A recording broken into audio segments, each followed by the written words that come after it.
Welcome. In front of me is CHUWI GemiBook X Pro, and in this video I'm going to show you what to do if your laptop freezes.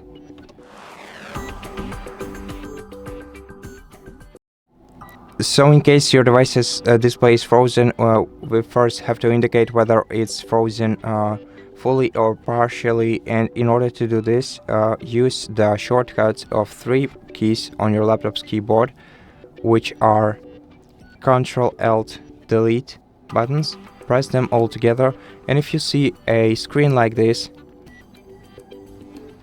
then it means that your laptop is only partially frozen, and in such case all you have to do is open Task Manager.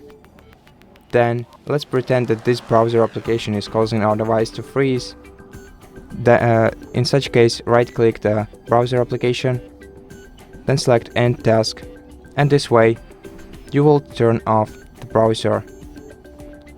And now if you want to, if this didn't help, then in such case simply press and hold the power key and wait until the power indicator goes off right here.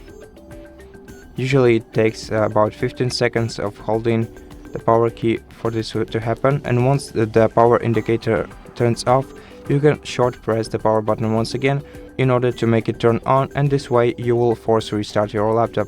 Now in case this indicator didn't turn off even after at least I'd say 30 seconds of holding the power button, then simply remove the charging cable from your device and let your device discharge, and then turn it on after plugging in the charging cable again. And that's it. Thank you for watching this video. I hope that it helped you, and if it did, please consider subscribing to our channel, leave us a like and a comment below, and I'll see you in the next one.